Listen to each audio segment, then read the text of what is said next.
welcome back to the channel. My name is Kevin. I'm Tarsha. And this is, of course, Conversations with the Crawleys, where we have conversations about faith, family relationships, TV shows that we definitely enjoy and look forward to watching. And this one is all about the latest episode of Ready to Love, Potomac edition. Correct. So if this is content that you enjoy, and we know it is, so you know what to do. Hit that subscribe button, hit the like, request notifications. And share. And of course, we will see you, hang out with you, and talk with you in the comments. All right. So we, after Laverne's meltdown last week, there's a lot happening. But the guys go into the lounge, and Paul, shout out to Paul. Paul has been sticking around. Paul is still here. Listen, we didn't know Paul was going to last this long. You know how to adjust, right? Paul adjusted. P.O. adjusted. He made what he needed to do happen. Even though Tommy's on his back right now. Because Paul, bro, man, iron your shirt. Just hit it with an iron real quick. I got you. You make enough money, take it to the cleaners. Steam it, something. He got called out on national TV. He got called out because he was like, hey. Tommy's like, you got to keep it crisp. You got to keep it crispy, bro. Keep it crisp. But the assignment this week is to introduce the ladies to that they're interested in to the homie. Let them introduce, be introduced to the guy that is your boy, who knows you, who knows your type, who knows what your triggers are, all that. Paul says that his friends are the kind that would probably want the hookup. So Paul got them brothers that be like, look, whoever you want, go ahead and bring them my way. Shorty, swing my way. All right. So Paul goes out with his boy Chill Bill. Yeah. Cool name. Okay. Chill Bill. And he's got, as far as his interest that he's trying to get there, right? He has Carmen, he has Dakia, and he's trying to get Tina. Right. Tina does not show up. But Carmen, we've seen him interact with Carmen. We've seen kind of their vibe. Dakia is a new one because they've not actually been on a date. But I guess according to, how their phone calls have been going, what have you, there's starting to maybe be some sparks there. Correct.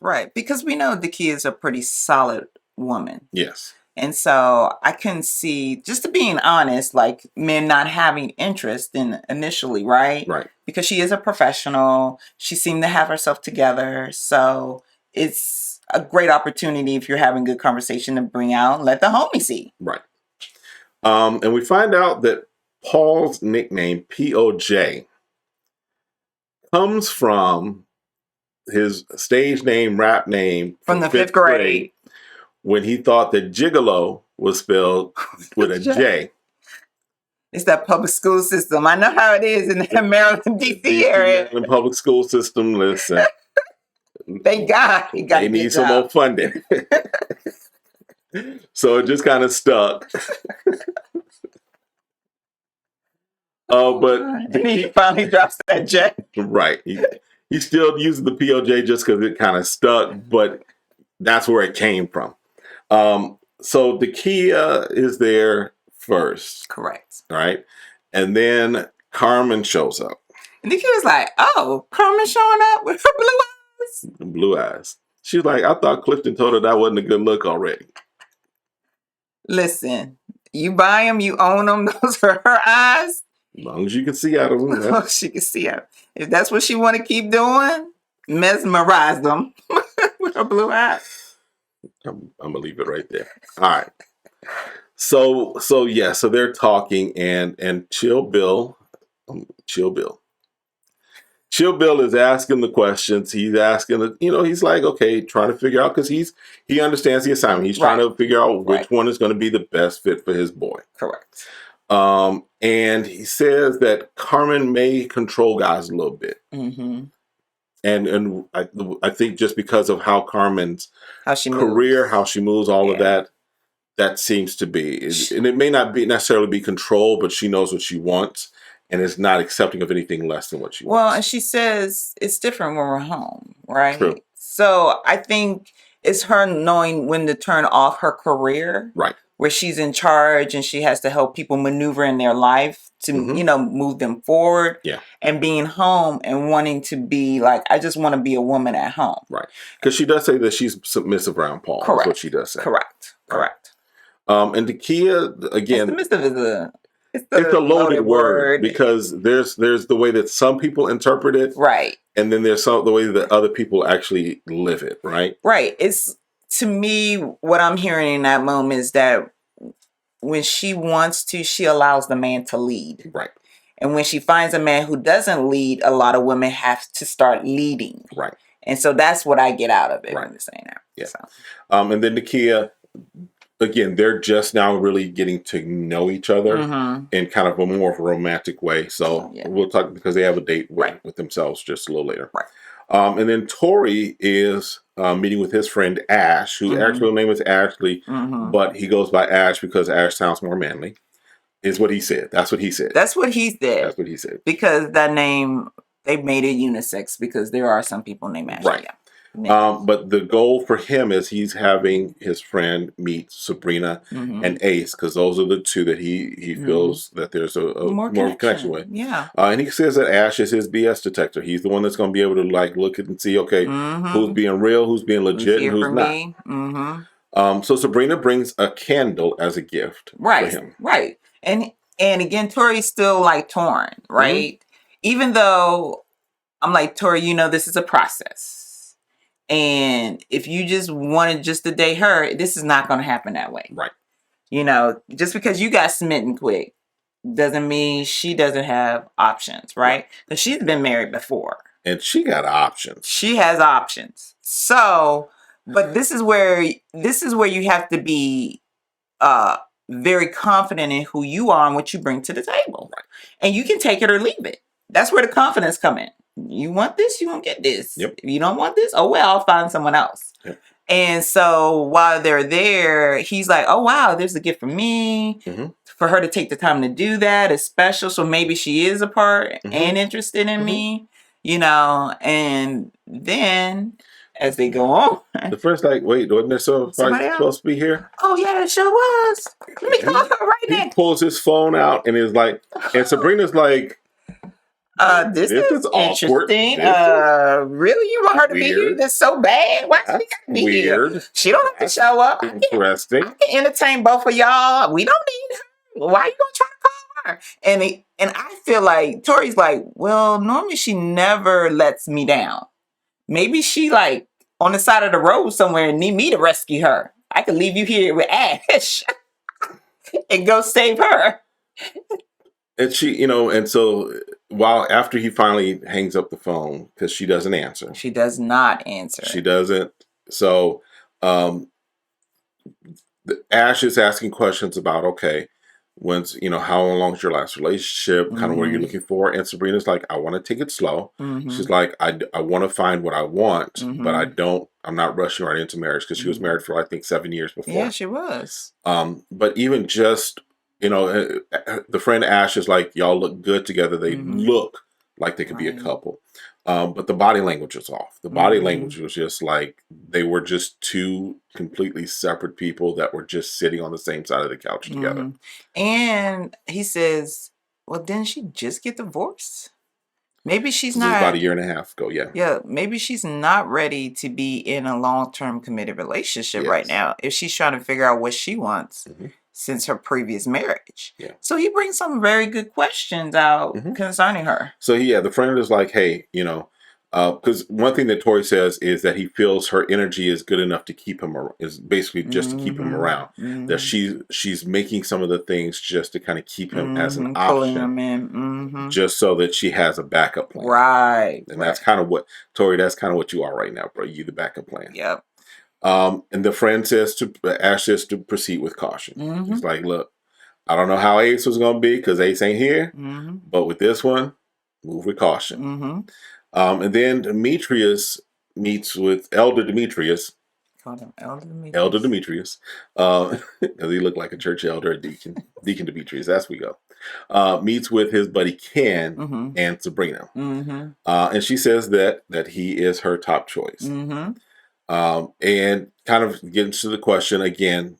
And, she asks, what would be kind of his best fit? Mm-hmm. And he says, well, his best fit would be somebody who's submissive. And she's like, who that? I ain't submitting to nothing. No DNA test. But again, I'm not submitting to a lie detector. I think that phrase, that word needs to be, it needs to be discussed and really evaluated. Right, because I would ask them, so what does submissive mean to you? Right. Does that mean I hop on one foot and bark like a dog? Right. Does that mean that you want to make the final decision after we discuss it? What does submissiveness mean to you? And I can be that, along with all the requirements that requires that you have to show me it's worth being submitted to. So I think we kind of rush and come to these thoughts in our head without taking the time, like you said. To me, by now, she should know what this means concerning him. Right. Because these are conversations that you should be having, right? Right. But again, also we evaluate words. Part of the challenge with communication is that many times we hear and we say things based upon our experiences, based upon what we've seen. So to her, submission may mean one thing. Right. To the friend, it might mean something else. And to Demetrius, it might mean something completely different. Right. So yes, to throw around words that could be triggering words. Right. There has to be that conversation of, what does that mean? What does that look like? How do we fit together with that? Right. Because if you feel like overall, based off of what they're saying, right? Because you can only take from what they say, what that means to them and how they moved in their past relationship, because he was married before. And so, again, it's like, how did you maneuver in your past relationship with these terms that you're using? Right. So we'll see. Because what was the red flags, or what did the friend said? I'm trying to remember what he said to Demetrius. I can't remember. I didn't think he said anything bad concerning her. It was just, he's going to have to make a decision on if that, because right now that's the only one that he's got the right. He's kind of pretty much let everything else go to the wayside. Right. So, all right, and then Clifton meets with his boy Kenny, and they meet with Joy and Dakia, because those are ones y'all remember. He's kind of had Joy as a connection from day one. Right. Dakia came along shortly after, but they have a good vibe, a good flow together. Dakia feeds Clifton. There's some conversation about the drink that she has. Dakia has. Yes. Yes. We ain't gonna get into that because it's a family show. Is it a family show? We trying to keep you in the good graces of YouTube. So look, Joy mentioned it. Yes. And Joy should know what it is. And Dakia fed into it. Right. And then Clifton was like, yeah, I've been wondering what it tastes like. So, and so, the banter there and everything, and Joy had to leave. Right. And so Dakia was left, and then Kenny, right? And Clifton was having that. Right. And what were they saying pretty much? Yeah, so Dakia recognizes that Clifton and Joy kind of had a connection, but she's like, look, we've been laughing, we've been having a great time. He's still fair game. So she's like, look, she's not intimidated. That's right. She's not intimidated by Joy. She's like not intimidated by their connection. She's like, look, at least at this stage, she's like, look, I still got a shot. So the friend did say that he got a better vibe from Joy. He felt that Joy was more of a fit for Clifton because, there is the conversation of Clifton is always 110%. Clifton is going to show you who he is at all times. So as far as what his boy says, as far as what Kenny says, he's like, I see Dakia. She went on her own, right? But Joy is probably going to be his best fit. But my question, because I was kind of just still thinking about this, is like, first of all, like I was asking you, why does Clifton have to always be 110? We say that's our question. Clifton, if you're watching, listen. I'm just asking the question. After everything's done, come through. We'll talk about it. And does Joy make a good go out and party buddy? because we hear slightly there's this sexual tension between them, but is this, I'm not ready for a real relationship, but I can kick it. Is this my kick it girl? Right. Where Dakia is coming in saying, does Clifton need a balance that he's never had before? Right. And so I'm going to play, devil's advocate. Right. Is it what you want or what you need? Yeah, because that's the question. Is Joy more of, they're not saying that she's a party girl, right? No. Is Joy the outgoing one that is great for public, if you will, or just being out there? But when you need times to kind of come down and relax and kind of just be there, yes, is she going to be there when you need her? Right. Or is Dakia the one that is maybe more interchangeable, more switchable, more flexible, if you will, where she can be that outside person, but then also can be what you need at home? So right, because I see Joy as the girl, because I see Joy as the woman that hangs out with dudes all the time. And so she knows how to be a chameleon when she needs to be when it comes around men. Mm-hmm. Because it's like you could be in a crowd of men, don't feel intimidated. Right. But they can also feel like, hey, we could talk about sports. Yeah, we could talk about things that that I'm a woman and who I am. Mm-hmm. But at the same time, I know how to handle my own around the men. Right. And so it's just more of a question of how is Joy deciding to fit into Clifton's life? Because again, Joy has not made any other connections. She hasn't. She's made them all her bros. Right. That's my brother. True. I'm only interested in Clifton. That's true. And they love, all the other men love her. They have nothing bad to say about her. They have nothing to say nothing bad about her. They're like, it's not a connection. Like, we could go hang out right now at the club and you'll be my wee man. Like, you know what I'm saying? But is that also just because Clifton is a big dude? And I ain't getting on Clifton's bad side. Clifton, they claimed her from day one. Look, and Clifton don't like any exes. Bro, you got it. You good. So the question for Clifton, because Tori, Tori ain't gonna step to Clifton. But this is the thing. I'm thinking, but I wish we could see who Clifton dated in the past.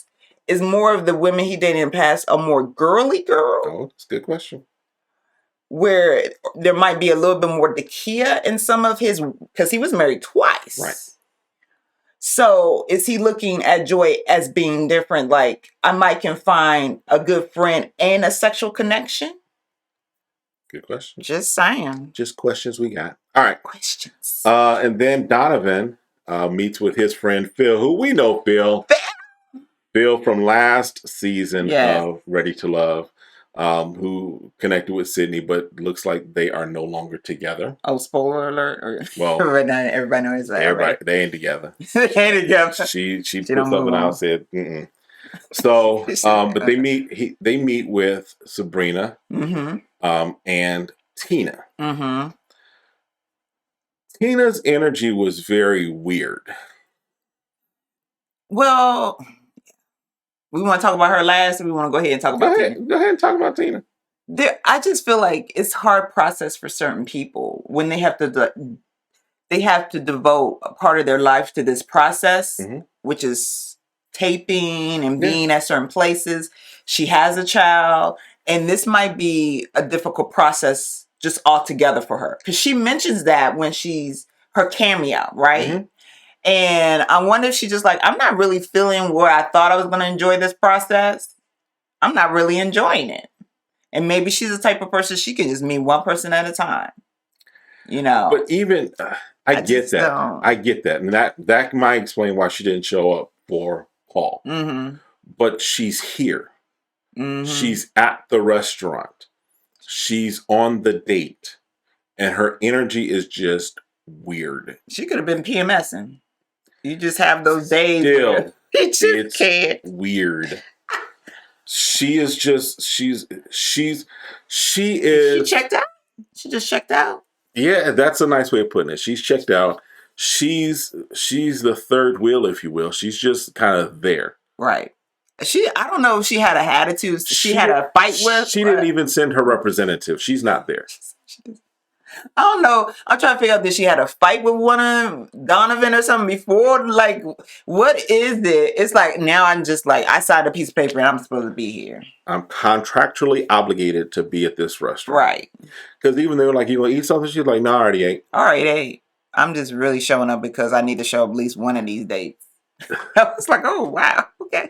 Again, if you know you're going out on a date, I get if you're hungry, you can get a little snack, but okay. She wasn't interested. So Sabrina, of course, is just, she's being Sabrina. She's having conversations. She brought her representative. Right.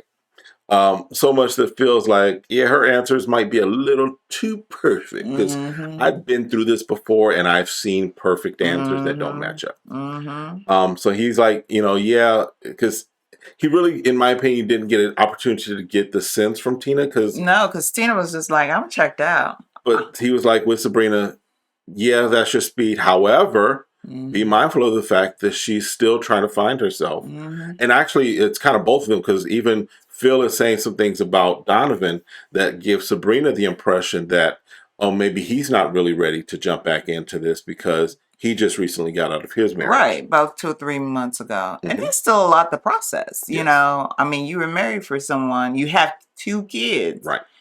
And so you're still trying to, I think, go through those emotions of being legally divorced. Right. I'm assuming.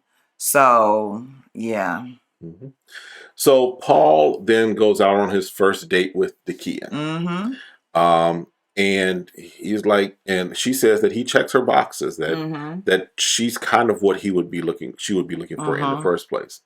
And Paul, he's got some corny jokes. Right. He wants someone he can come home to. Right. And he's like, I want someone who understands my humor. And he decides to give an example of his humor. So you need to find the right person who's going to laugh. Who's going to laugh and laugh and laugh.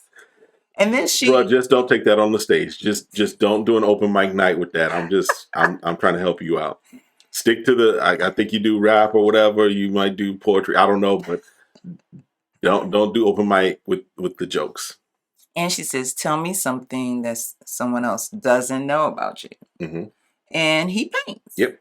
Which I think, again, he's starting to reveal some of his layers, right? And showing his art, and she's like, oh, wow, And so hopefully that opens up something. But again, when it's so slow and you're trying to pick up the pace of trying to make those final decisions. Right, because we're coming to the end. We're coming to the end. They go on their, we can talk about, they're going on their, the resort. Their overnight trip, whatever. So it's crunch time. It's crunch time. So Tori does meet with Ace. Yeah, trying to figure out what happened. So Ace, she shows up. Yeah, but I was like, I'm so surprised that Ace didn't say, I'm not coming to meet your best friend because this is what I'm sensing. Right. But she waits until they get alone and shows like, hey, this is why I didn't show up. Right. You got googly eyes. Right. For Sabrina. Right. She's like, I see the way you look at Sabrina. That's who you into. That's who you feeling. She's like, her connection, which was Laverne, is not there. So she's like, I'm gonna put it on the table. When he was pulled out of the journey, I'm gonna go ahead and excuse myself. And again, that I feel like that's appropriate when you know what you want, right? What you're into or interested in, and when it's not available anymore. You decide to move on instead of just playing out this role, which could be excruciating in my opinion. And you really using me as a second option, like you feel like you're being used. Right. Now, this is where the self-awareness comes in. Like, am I treating Ace the way I'm being felt by Sabrina? Right. And maybe I don't want to do that. Right. But thankfully for Ace saying, look, I do have self-awareness and I'm not going to continue. She's like, I know what I want. Yep. You don't want me as much as you think you do. Right. So therefore, I'm going to go ahead and dismiss myself. Right. Now, she did not notify Tommy. Because if you notice, in previous seasons, when people are self-eliminating, they have the conversation with Tommy. Right. And he's like, I respect it, I get it, what have you. Right. So at the fellas lounge, Tommy's like, wait, she self-eliminated? her journey ended. Well, I didn't get that phone call. He's like, gentlemen, if you know something, tell a brother. Call me. Uncle Tommy is serious about this thing. So they are talking through, okay, who's still there, who's not there, who's their connections. And Paul makes a statement that I was like, I don't know if you caught it. No. But he said something about, I need to circle back around with Sabrina. Something to that effect. And I was like, the last time we saw Paul and Sabrina was like, she's like, I don't need no mentors. Right. So I know Paul has Carmen, Dakia. Mm-hmm. Tina, I think I'm thinking that Tina's gone. Yeah, I think Tina's gone. I think Tina's checked out and gone. And we might see her self-eliminate if they don't eliminate. Because technically they're supposed to go on this like resort trip or whatever. For 2 days. For 2 days. She doesn't even, from the clips, doesn't look like she even shows up on time there. So I don't know. But I mean, if we look at who still has options. So Paul has Carmen and Dakia as his options. I don't think he needs to try and add Sabrina back into that mix. That won't work. Tori really is holding on to the fact that he might be Sabrina's option. And this week in the resort week is the woman's turn. Right. So Tori might be gone. Demetrius just has Sabrina. And so if Sabrina does not flow with him, he's gone. Clifton does at least have Joy and Dakia. And then Donovan technically really only has Sabrina because Tina is checked out. So we're coming down. So really we're looking at what? Sabrina, Tina, and Sabrina, Dakia, and Joy being the 3 ladies that I think there's anyone left for. So who would Dakia end up with? If Clifton picks Joy and Demetrius picks Sabrina, who's left? Paul. Paul would have either the option of Carmen or Dakia. Because Carmen's only connection right now seems to be Paul. Yeah, that's true. Dakia at least has the connection of Paul and Clifton. So Clifton may come out of this with Carmen or Dakia, right? Clifton will come out with Joy. Sorry, Clifton will come out with Joy. Paul might come out with either Carmen or Dakia. So it might come down to a decision, because if we're looking at where things are solidified, I think unless something really crazy happens, and even just as far as we saw the previews, it looks like Clifton and Joy becomes even more of a lock, because there's something that comes out. It seems like as far bags are in the same room, beds, whatever. So, hey. But then it's a question of, for Donovan, if the wind blows wrong on Sabrina, he's out. Yeah. Tori, I believe, is gone. I don't think there's anything holding Tori. And then Demetrius is the only other one. So we may only come out, in my opinion, with two, maybe three. But I just don't see, personally, this is my personal opinion, that there's someone there for Dakia. I think Dakia's options may need to be explored further beyond this. Because I think the fact her and Paul this late hooking up, or as far as connecting, could be a fit, but the time for them to investigate that, as far as what we're seeing, is very short. And who's Dakia's top? Dakia, that's the thing. Dakia was only feeling like Clifton, and who else? Well, yeah, because Dakia didn't introduce anybody last week, I don't think. Right? Oh, no, she did introduce her ex to Clifton. That's what I'm saying. So that was, so Clifton that's the only connection she really felt like she had. And that's why I'm saying that with her just now connecting with Paul, that may be something that might be a reunion conversation, as far as y'all didn't have time, but it's something working out now with y'all. We'll see. Interesting. Y'all let us know what you think. Yeah, because I don't know if they match up. Okay. We'll see. But it ain't our relationship. We just looking from the outside. That's what I'm saying. I'm just looking from the outside. All right. So listen, let us know what y'all think. Definitely make sure you hit us up in the comments. Subscribe, like, share, and we will see you all next time. Have a great one. Be blessed.